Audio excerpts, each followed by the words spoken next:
आज मैं आपको मज़ेदार कहानी सुनाने जा रही हूँ। बहुत पुरानी बात है। एक जंगल में दो पक्के दोस्त रहते थे। एक था गिद्दड़ और दूसरा था ऊँट। गिद्दड़ काफ़ी चालाक था और ऊँट सीधा सा। ये दोनों दोस्त घंटों नदी के पास बैठकर अपनी सुख दुख की बातें किया करते थे। दिन गुजरते गए और उनकी दोस्ती गहरी होती चली गई। एक दिन किसी ने गिद्दड़ को बताया कि पास के खेत में पके हुए तरबूज हैं। यह सुनते ही गिद्दड़ का मन ललचने लगा, लेकिन वह खेत नदी के पार था। अब नदी को पार करके खेत तक पहुंचना उसके लिए काफ़ी मुश्किल था। इसीलिए वो नदी पार करने की तरकीब सोचने लगा। सोचते सोचते ऊँट के पास चला गया। ऊँट ने दिन के समय गिद्दड़ को देखकर पूछा, मित्र, तुम यहाँ कैसे? हम तो शाम को नदी के किनारे मिलने वाले थे। तब गिद्दड़ ने बड़ी चालाकी से कहा, देखो मित्र, पास के ही खेत में पके तरबूज हैं। मैंने सुना है तरबूज बहुत मीठे हैं। तुम इन्हें खाकर खुश हो जाओगे, इसलिए तुम्हें बताने चला आया। ऊँट को तरबूज काफ़ी पसंद था। वो बोला, वाह, मैं अभी उस गांव में जाता हूँ। मैंने बहुत समय से तरबूज नहीं खाए। ऊँट जल्दी जल्दी नदी पार करके खेत जाने की तैयारी करने लगा। तभी गिद्दड़ कहा, दोस्त, तरबूज मुझे भी अच्छे लगते हैं, लेकिन मुझे तैरना नहीं आता। तुम तरबूज खा लोगे तो मुझे लगेगा कि मैंने भी खा लिया।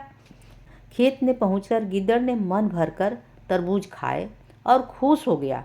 खुशी के मारे वह जोर जोर से आवाज़ें निकालने लगा। तभी ऊँट ने कहा, तुम शोर मत मचाओ, नहीं तो मालिक आ जाएगा। लेकिन वो माना नहीं।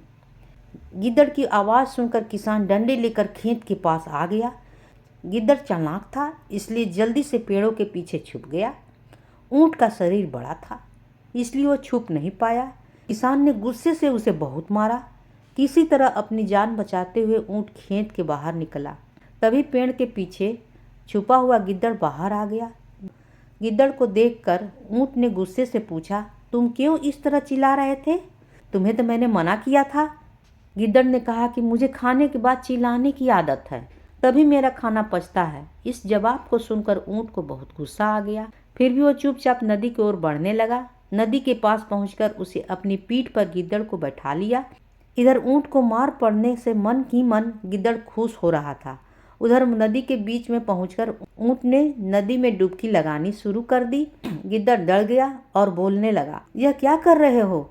गुस्से में ऊँट ने कहा, मुझे कुछ खाने के बाद मुझे हजम करने के लिए नदी में डुबकी मारनी पड़ती है।